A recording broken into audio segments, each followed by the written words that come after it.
Hey, what's going on, everybody? My name is Corey, better known as the Seaman, and I want to welcome you to another edition of the Seaman's Cinema Sit Down. We have arrived at a weekend that I've been waiting for since 2016, when the predecessor to this movie came out and revealed the fact that it would be a predecessor and was actually including itself in a universe that we had no idea that it was including itself in. And the anticipation and excitement for this movie building over the last 2 years has been quite large, so that when the critic reviews came out and they were not very good, it deflated me a lot.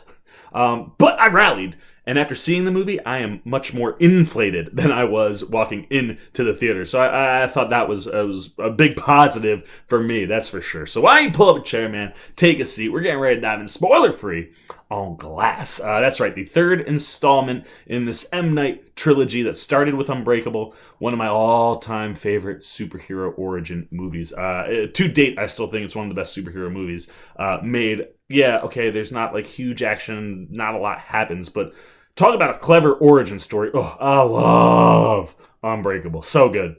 Then you get Split, which on its own merit, just alone, as a standalone, is a brilliant psychological thriller. And then M. Night's like, you know what, I'm going to give you the twist when you're not expecting it to land. This movie is in the Unbreakable universe, and thus the road to Glass began. And like I said, man, I love those first two movies. Unbreakable, one of my all-time favorites. Split, I just loved what McAvoy did from a performance standpoint, and a really, really good suspense thriller from Shyamalan. And Glass was just something I was so excited about. I was deflated when I saw the bad reviews. And after seeing the movie, I understand it, right? The ending of this movie, it's very divisive. It's divisive in a way where, like, if you're a comic book fan, you're kind of sitting there going, no, comic book movies don't do that. You don't do that, no. And you didn't even earn. Like, to do it, you didn't even earn it. And I see it, and I understand why. But there's another end to this movie. And I think the biggest thing about this movie is the ability to change your expectations, your hopes and your wants. What I wanted from this movie is not the movie that we were given. I did not get the movie that I thought we were going to get, except for the first 15 minutes. The first 15 minutes gives you exactly what you were hoping for, and it is absolutely brilliant. The first, like, 3/4 of this movie I actually thought was really, really good. And right after that 15 minutes is over, we kind of move ourselves to the location where this movie centralizes, and you start to realize that M. Night is not going to deliver the movie that you want. And if you can't get out of the way of that, there's no way you're ever going to like this movie. But if you can get over that hurdle and kind of go on the ride that M. Night provides us, yes, it's got some problems. Its second act is way too long. The entire hospital sequence, way too much exposition. I think he probably could have tightened it up a little bit, and done a few things differently with Sarah Paulson's character to kind of help balance what happens at the end of the movie.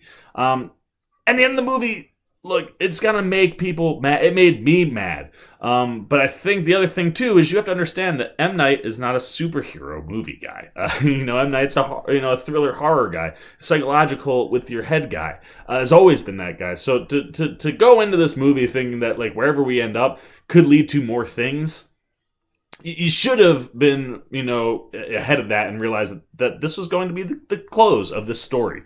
And the route he chooses to go, not my favorite, but like I said, there is an ultimate end. When we get to the final twist, it makes everything that we watch work in a much better way. And I think a lot of people will sit there and go, it's a Hail Mary toss to try to save something that he didn't know how to end it.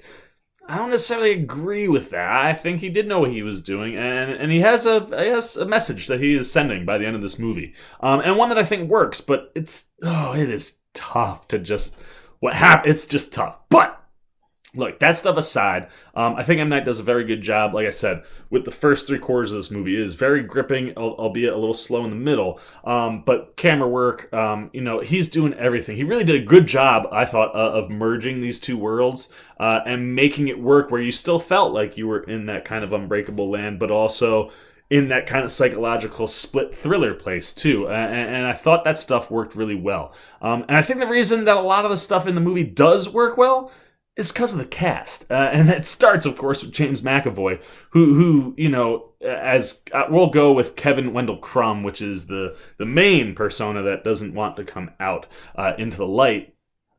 Wow, man! I mean, like for me, this movie's probably third out of the three, but this performance from McAvoy better than Split. Wow. I mean, I think we got I believe it was 7 personalities in Split. We see 20 in this movie. And a lot of that has to do with that flashing light strobe business that we've seen in the trailers. But the way in which McAvoy can kind of go in and out of these characters and the way stepping into the light and how he changes who comes into the light, he's like a special effect man because he becomes completely different people in split seconds, man. It is wild to watch him go fluently and flawlessly from one persona to the next, and the way he does it, you are in awe of this guy the entire time.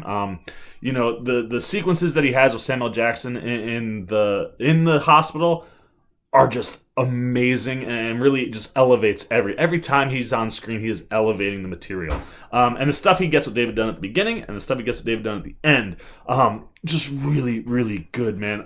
When he is the Beast, he is terrifyingly scary, and he is really, really cool. I loved everything he was doing, and like I said, knowing that he had prepped 24 characters last time, really, really cool to see him deliver almost all 24 in this one. And even though some of them are just split seconds, and they're boom, here and gone, they're all very entertaining and interesting, and I was just super impressed with him there. I could talk for hours about McAvoy because he's so good in this movie. But it's not just him, man. Bruce Willis, some of the best work I've seen him do in years, man. It was cool to watch him bring the David Dunn character back to life. And although he has probably the least amount of screen time, I just thought Bruce Willis was really, really bringing it. And they add in his son, who's played by Spencer Treat Clark, same kid who played his son 15 years ago. And that was a cool element, and the way they kind of work together, their relationship is really, really neat. Something I really loved in the movie. And then, of course, good old Samuel Jackson as Mr. Glass. He is highly medicated and sedated in this movie for a lot of it, so it's a lot of him just kind of like winking and twitching. But the facial twitches he has going on are spectacular. And then when he finally gets to come out and be Mr. Glass, he really just recaptured everything he had going in Unbreakable and develops this movie and plan that once again prove Mr. Glass is the ultimate mastermind. And I loved what Samuel was doing in this movie. They bring back his mother, Charlene Woodard, who plays Mrs. Price. They have some really nice moments, and I really kind of liked what they were doing. And then, of course, there's also Anya Taylor-Joy, Casey Cook from Split. She's also in the movie. And her interactions with, James McAvoy are awesome. There's this human touch element to her character that brings some really cool and riveting scenes, and I'm a big fan of hers. I really liked her character in the first movie, and I like the evolution of her character by the time we get to this movie. There's something different to the way in which she operates, and it was really cool to see, and I like seeing her get to interact with McAvoy again, and I love getting to see her interact with Joseph Dunn and Mrs. Price. They kind of form their own team, and what they have going on I thought was kind of cool, and like I said, it's one of these things where if you can go along with M. Night on this ride, there's a lot of positives to bring out, and a lot of cool things to take away from the film. Which leaves us with Sarah Paulson. And I think Sarah Paulson's probably the linchpin to most people's problems with this movie. Look, I love Sarah Paulson. She's excellent. And I think she's actually even better than the material that she was given in this movie, which kind of, hurts her a little bit. But like I said, it's what her character represents, that as a superhero comic book fan, her character is something that I just inherently hate. And then by the time we find out everything that's going on with her character, and there are some things in this first part of the ending that they are not earned. And you're just like, wait, what? Why? Oh, I'm telling you, like, if you go in and you don't like this movie, Sarah Paulson's Dr. Ellie Staple will probably be the reason. And it was the one twist that I didn't think worked at all. And M. Night gives us 3 in this movie. The first one has something to do with Kevin Wendell Crumb. and it makes sense, and you can kind of see it coming. It wasn't a huge surprise twist. There's a moment that hints at the twist that will eventually come. You can kind of put it together. The second twist has to do with that Sarah Paulson and how it ultimately affects our three leads and the series. It's infuriating, I won't lie to you. But the final twist that ultimately kind of wraps up the movie and kind of just stamps that exclamation point to the fact that this is indeed a Glass movie. It's a Mr. Glass movie, man. Unbreakable, David Dunn. Split, Kevin Wendell Crumb. Glass, Mr. Glass. And I thought it saved the movie. And it also allowed, M. Night to kind of get the message that he wanted to get across when he's kind of talking about the fact that, like, superheroes I don't think they're just superhuman people. Superheroes exist everywhere. And sometimes it just takes physically seeing someone do something super to inspire other people to do super things. And within the world, in the context of this world, it's talking about actual superheroes, but I think it speaks to something a little bit bigger, and I really like that.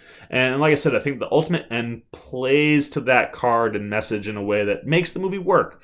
So look, I get that critics aren't gonna like this movie. I get that there's probably a good amount of fans that won't like this movie because M. Night, in typical M. Night fashion, delivers an ending that's divisive. You're either gonna buy into it or you're not. And like I said, I think it all hinges on being able to adjust your expectations and hopes and wants on the fly, because M. Night's not going to give you the movie that you want.